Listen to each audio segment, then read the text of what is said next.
Right.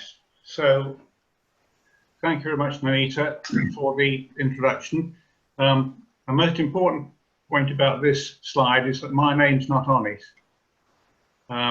Instead, what you've got is the Environment Officer, because this is a very significant step in the life of this quite large organisation, that in every club we have an environment officer, and it's now a professional role, and they've got to do a job, so I'm now going to try and do. So I thought that I would start with a nice happy slide, because everybody thinks that I'm going to say some rough stuff. So I thought I'd show a nice picture of pear trees in China's Vale of Evesham, which is the southern end of Sichuan province. There's only one little problem. They've killed all the bees. So you've got something about 10 or 100 times the size of the Vale of Evesham, and all the pears now and the apples there, all that fruit, you have to have Chinese people climbing the trees to hand pollinate all the flowers. So what we're actually looking at is what's probably going to be the situation in the Vale of Evesham on present trends in 20 to 30 years' time, because as I'm going to explain, the insect biomass is collapsing alarmingly. You've all seen this story before, but this is a graph showing the increase of average temperature of the regions of the world from 1860, when it was about 13.5 degrees, to 14.4 degrees. So, and this is absolutely terrifying, because if you've ever looked in a pot of boiling water, seen the source of heat in the bottom of the saucepan, the bubbles coming up, you've seen the vortices and the currents that develop. That's a very small model of our climate, but that's an easy one because it's only a liquid. Our climate's a gas one, and it's mathematically almost impossible to understand except using techniques of artificial intelligence. So to have a disturbance on this scale is absolutely frightening, as we'll see. Now, what's driving this increase of temperature is the increase of carbon dioxide in the atmosphere.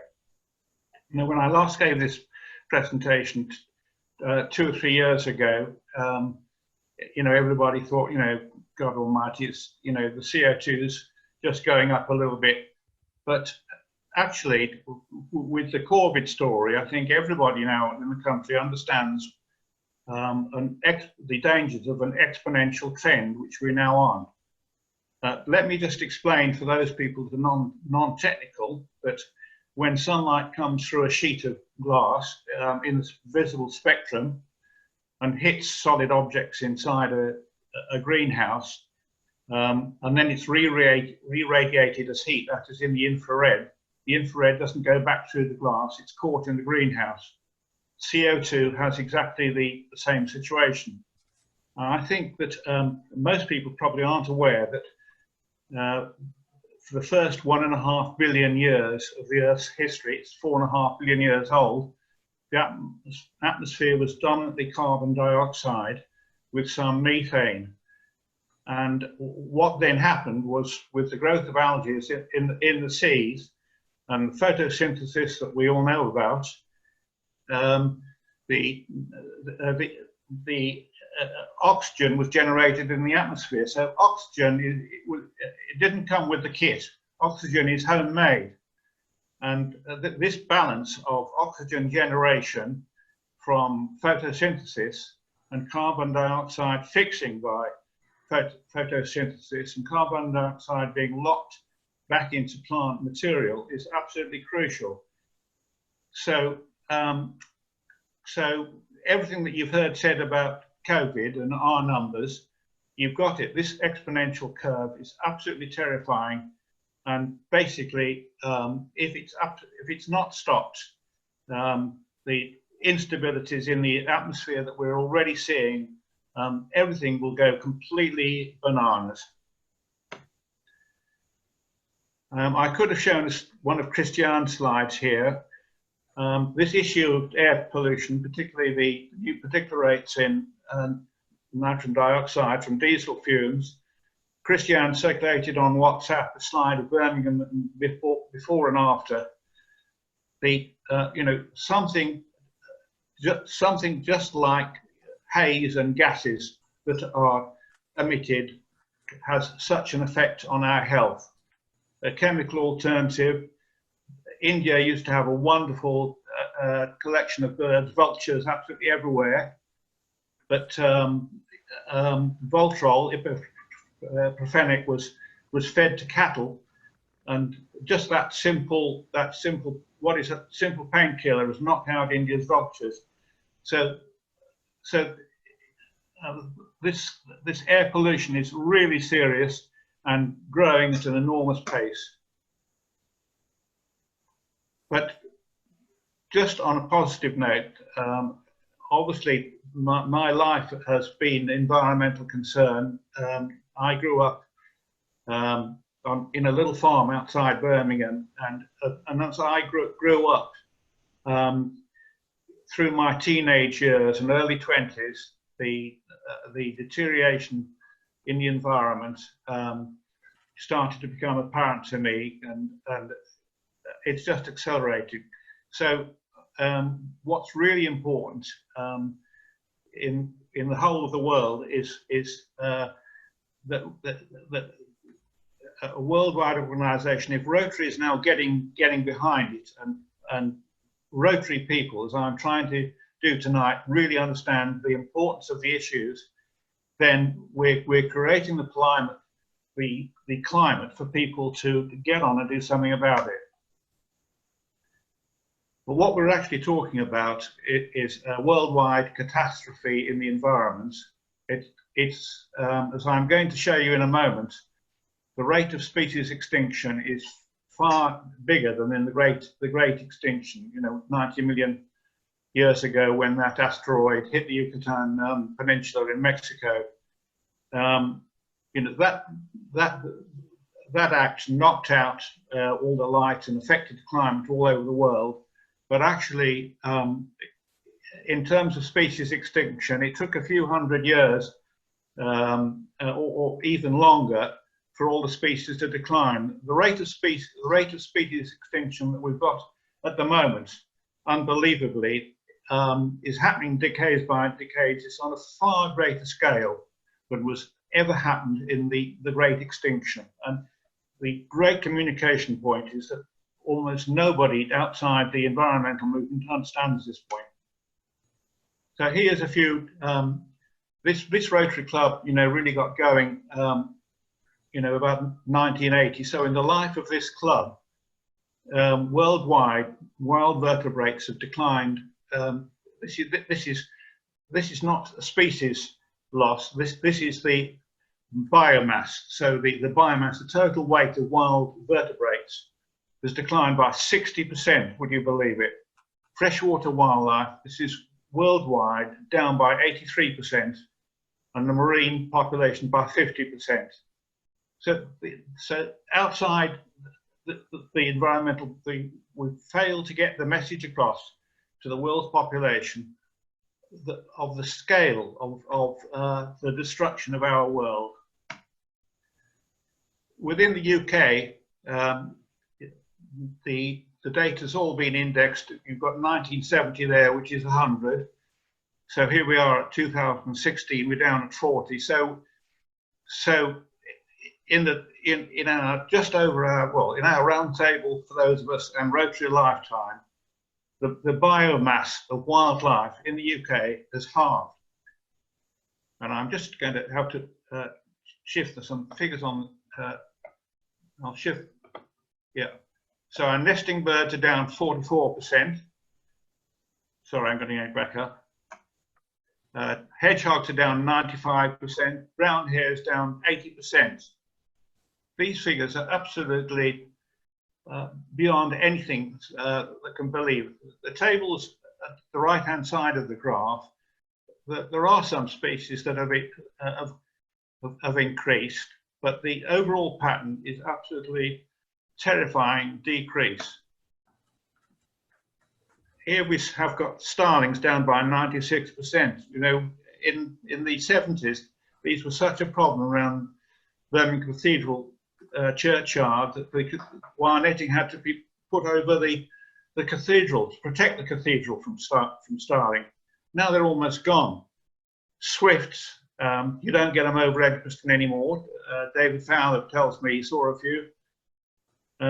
Nightingales nearly gone. The scale of this destruction is unbelievable. And I'm glad Hans and Barbara are here, because I put in some German nature reserve figures.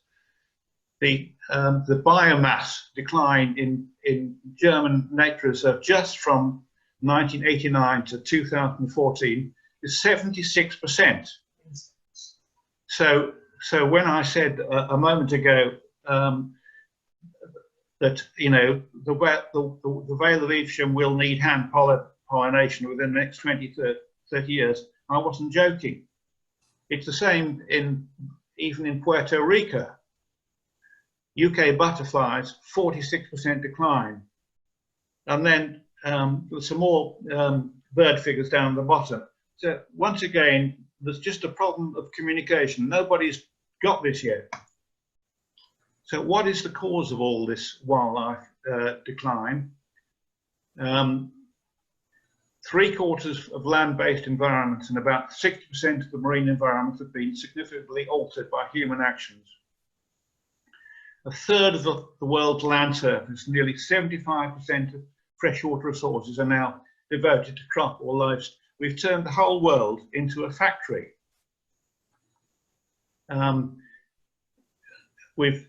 So that's the land use. Then we've got climate change, which doesn't suit, the populations can't change fast enough.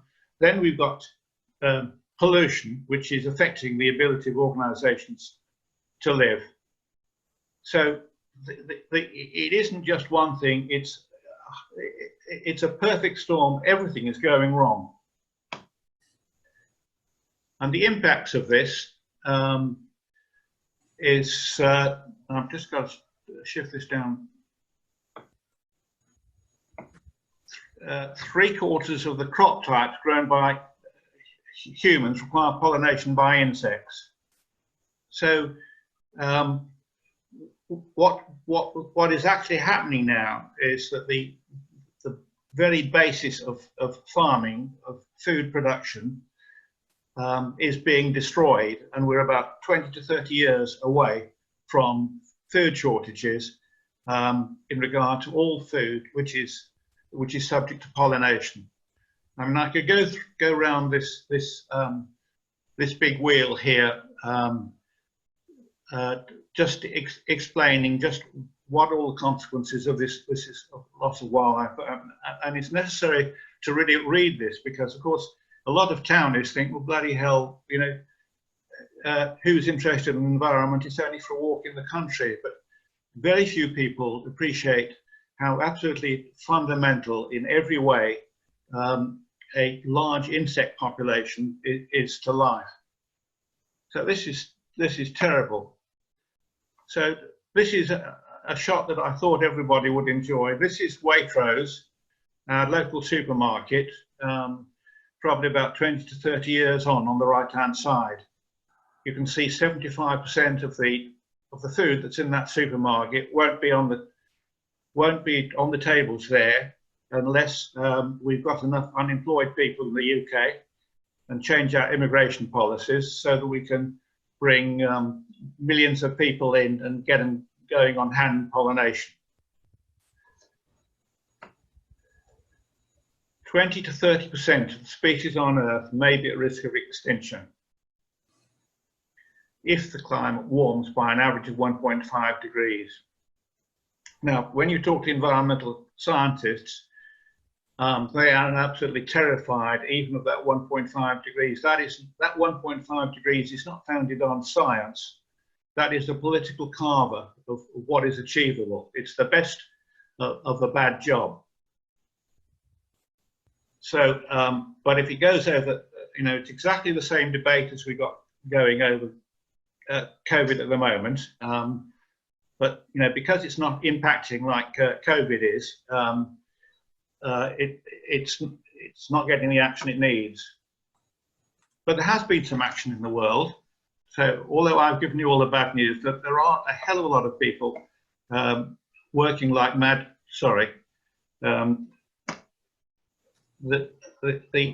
was first of all the Kyoto Protocol some years ago, which was the first worldwide conference, because all nations need to work together on this. So Kyoto was a start, getting everybody going in the right direction, and something really did happen in December 2015 in the Paris Accord. This is actually a huge document. I've given the reference to it on the end. It is a fantastic international treaty, and that's the one where the political carve-up was done, that we'll go for 1.5 degrees. But don't believe that will solve the problem. The sea level rise that we're getting at the moment, I mean, the news tonight, the big falls in Antarctica, I mean, the Arctic will be free of ice within the next few years.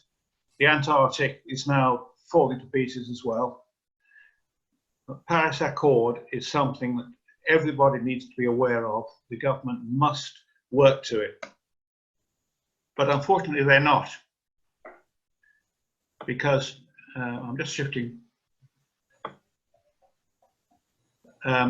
This is a table of where we are. On the left-hand side, you can see how UK emissions have fallen by 40% since 1990 and 18% in the last 5 years. That is actually fabulous news. So, you know, this is an ongoing game, and there is some action happening here. If we look at the bar chart in the middle, now you won't be able to read it, but on the left-hand side, the red one is power, and the drop in emissions on power is 50%, and that is absolutely astonishing, and gives great hope that other solutions may be possible, because that's almost entirely due to the development of the wind power, windmill industry, and increasingly solar power generation, as I shall be coming back to at the moment. There's been some improvement in waste, some in shipping, some in industry, some in buildings. But would you believe it? With all of this that's going on, we've actually got increases going the wrong way in agriculture. We've got increases going the wrong way in aviation. And we've got even bigger increases in surface transport. And if you look at then the column on the right-hand side, you know, we're all now waiting for COVID. We have a situation where everybody knows about coronavirus transmissions and their regular appearance, pandemics. The government did a modelling programme and identified the actions that needed to be taken to respond to the next pandemic, which needed to be PPE, and now we're finding that, of course, it was a complete mess up and nothing happened. So another 10,000 people probably died out of our 40,000. So here we have the climate change equivalent of that on the right-hand side. There were 25 headline policy actions that needed to be completed last year to make this Paris Accord work. Out of that 25, only one was delivered in full, 14 were partly done, and 10 were not done. So the basic message is that we're not working to the Paris Accord. Obviously, the slides that I can put up in this time are limited. All I can tell you is that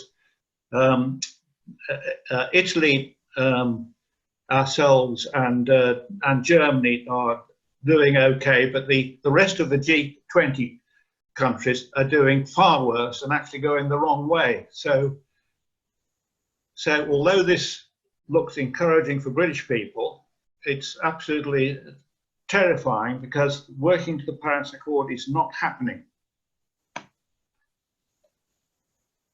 The bit of good news is that it is happening on power, and the most amazing things have happened, because this is a graph of the unit prices of electricity vertically against the years, and you'll see the blue line at the top, which is solar PV transmission. Used to be about 4 or 5 times the price of fossil fuels. It's now dropped to the lower end of fossil fuels.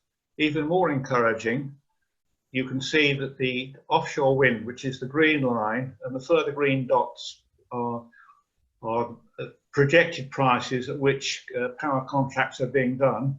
You can see that offshore power is giving us cheaper power now than fossil fuels, and onshore. So basically, in summary, there's 2 key points here. Fossil fuels, thankfully, are finished, because in the case of the UK, onshore and offshore wind are cheaper than, and on a world scale, the huge drop in price of solar PV power is really good news for the developing world, because it means the Sahara is an almost ideal place to, for any desert region, it's an ideal place to generate electricity. So the outlook for the future is huge surpluses of sustainable power. So there are some tools to play with, provided people play with them. And really, this is the key point. When I put this up to our Rotary Club 3 years ago, full of all the commitment in a debate with a debating society, and I tried to get this across, I actually lost the vote, because at the end of my speech, people were less impressed with this climate change stuff than they had before I started. So I hope I'm doing a bit better tonight. So the basic message that the Rotary movement and all groups with leading intelligent people, it is avoidable and we have to do it. One of the great helps for this is for women's education. We had Malala Yousafzai that this club had a bit of a relationship with, but this time we have this most incredible young autistic, slightly mad Swedish schoolgirl, Greta Thunberg, age 13, and she, on the right, she went on strike in her school. That is Swedish for a school strike for climate change, and she did that just by herself. Nobody put her up to it. The media caught on it in Sweden, and she's just got bigger and bigger internationally. So she's been through, of course, being a good Swede, she's got perfect English. So she's spoken to the United Nations, she's spoken at Davos, she's spoken to Congress, she's spoken to the British Parliament, and she gives one hard-hitting speech after another. And the basic theme that she has is, you people, referring to old people like us, are wrecking me as a child and our children's future. And I put a few of her, there's lots of great quotations, they're quite good. I put a few of them up. The climate crisis has already been solved. We already have all the facts and solutions. All we have to do is to wake up and change. Now, I think that's quite an interesting quote, because during the shutdown that we've just had, the lockdown, air transport completely collapsed. And as a result, all the world airlines have suddenly reduced capacity by 30%, which they needed to do. And I hope it doesn't come back. We got all the transport off the roads, and the whole way in which people work, they changed their working style. So it's important not to rejoice over COVID, but COVID has been a trial run, that people's attitudes can be changed and they can change their behavior if they're pushed hard enough. Second quote I put in because, you know, we have huge complacency. You know, everybody sitting on pensions, having a good, comfortable retirement, as Anne and I are at the moment. You know, here we are sitting along. We don't want to give away anything we've got. You know, it doesn't matter about future generations we don't know anything about. We just don't want to change. But the judgment of history, I put that bottom quote here in, is I agree with her. It is ongoing, irresponsible behaviour, and it will no doubt be remembered in history as one of the greatest failures of humankind. So most of us have grown up with the terror of the atomic bomb and all the actions we took in the world to control nuclear growth. We've now got a much, much bigger problem on an enormous scale than you know, a few nuclear bombs going off. Chernobyl, we've survived that one. We can take a few bombs or power stations going up, but we can't take climate change. Something has to happen. So action's got to happen at every level, because it's a political movement. It's the people that drive the politicians, and if we can't get the message across, organisations like Rotary won't take leadership roles, you know, and we fancy ourselves as the leaders. What the hell's going to happen? So taking action at home, gardening for wildlife, reducing pesticide use, consume less, better, take action in the community, rewild, basically create an agenda for change here, and support organisations taking action. Now I could go on, you know, this is basically just an environmental report. What we actually have to do, I hope to have an opportunity to speak more and more about that, because those of you that know us, Anne and I have been working on this, certainly in the garden sense now, for 40 years. Thankfully, Rotary, it's quite difficult to change large organisations, but at least we've got the great ship of Rotary turned now. I showed you earlier the Rotary International, that's headquarters in the United States. They've issued their statement. Now this is Rotary Great Britain. They've got their statement out. Together we see a world where people unite and take action to create lasting change across the globe, in our communities, in ourselves. That is a fantastically powerful statement, and that's why I'm really pleased that the club's now got environment officers, because, you know, if Rotary, you know, it's keen to take a leadership role, it must take a leadership role, and it must drive this message home absolutely everywhere. And RBI has pulled out a good definition. Environmental sustainability is the long-term maintenance of ecosystems and other environmental systems for the benefit of future. So what we've got is a message that in RBI we do actually live to create a world for our children. And I think that's quite an important point, because if you read the Declaration of Independence, you know, in the United States, and look at the whole of the political drivers in the States has always been about freedom to enjoy ourselves, freedom to do what the hell we want. So we shouldn't underestimate the difference between European political thinking and American political thinking. Europe and the old civilizations, China and India, think of the future. The Americans, it's a new renegade society of people that have run away. and they want to enjoy life now. That's over the top and coughing as I say that, but I wanted to be a bit controversial because America needs to change much faster than it is at the moment. It's the biggest consumer and the biggest problem. But here at home, we have got a lot of action already happening, much more than people realise. There's an organisation called West Midlands Sustainability. They're attacking all of these areas. They've got a great website. They've got a video which I put on my references at the bottom. But in our own local area, in a practical way, they're working with lots of people in lots of ways and making real progress. And I think that our Rotary movement needs to ally ourselves with them.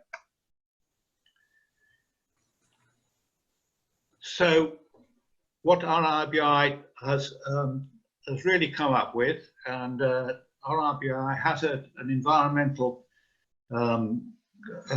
committee, which I've referred to the end, come up with a whole series of 12 practical headings. Avoid single-use plastic, reduce energy. I won't read these through because my slides will be on general distribution. I think the important thing about this this message that I'm delivering tonight really is that these environmental considerations are not just about keeping the streets a bit cleaner.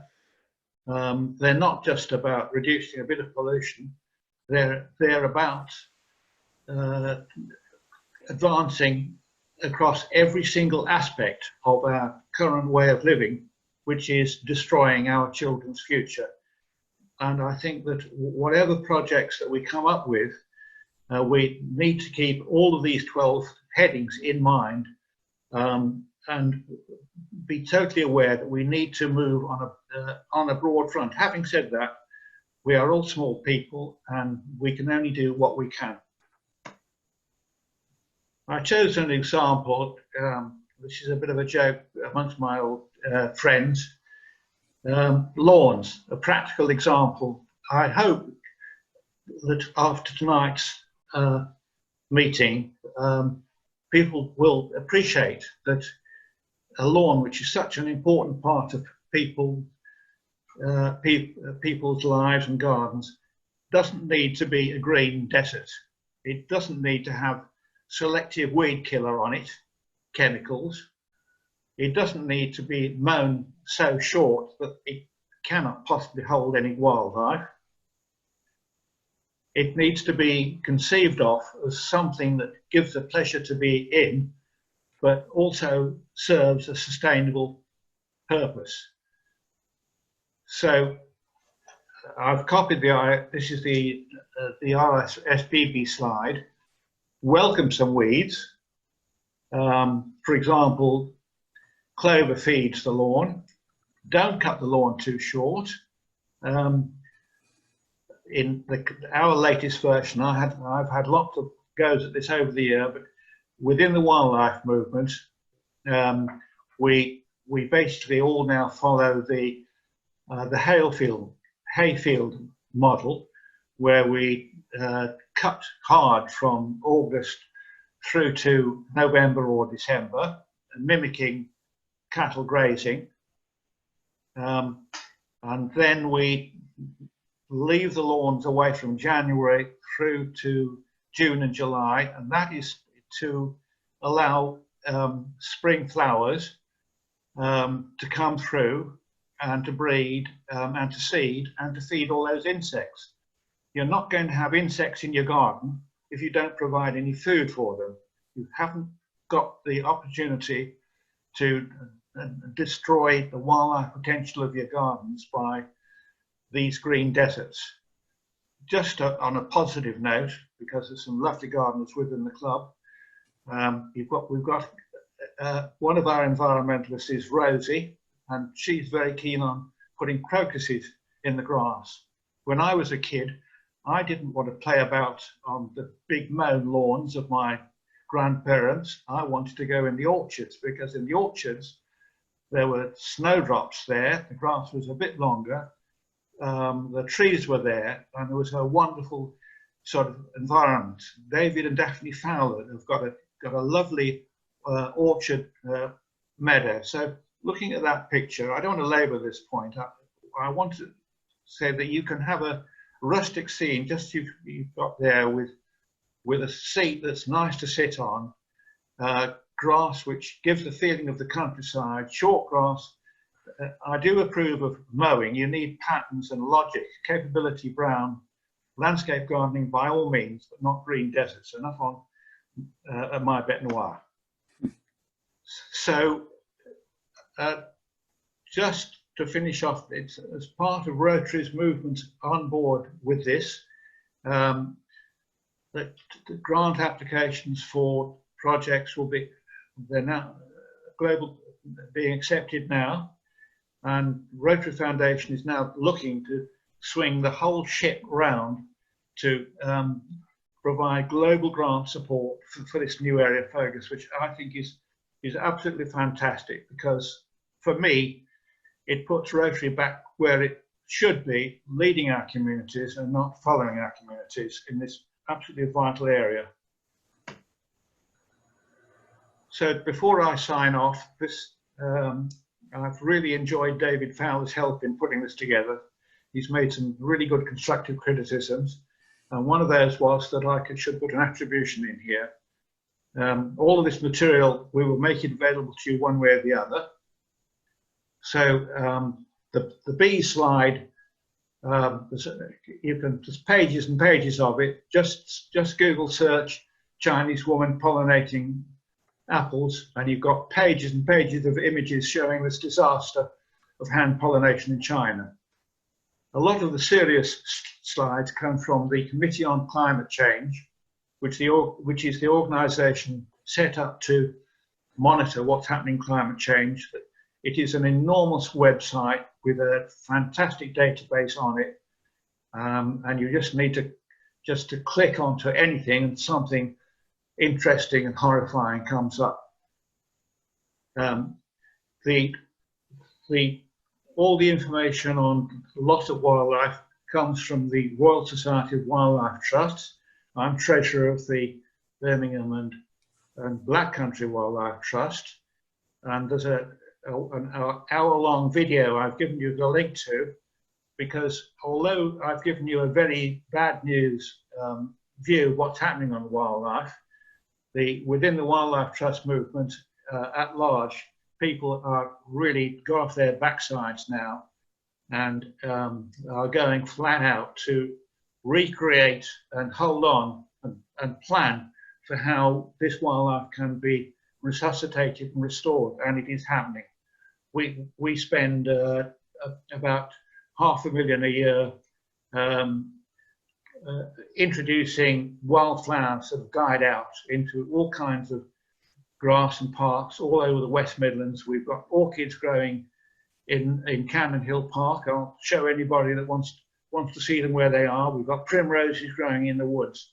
So huge things happening in that thing. Martin, I think if you're okay, so right, shut it now, David. The rest of that you can read for yourself. So I'll stop share, shall I? Yes, please, if you would.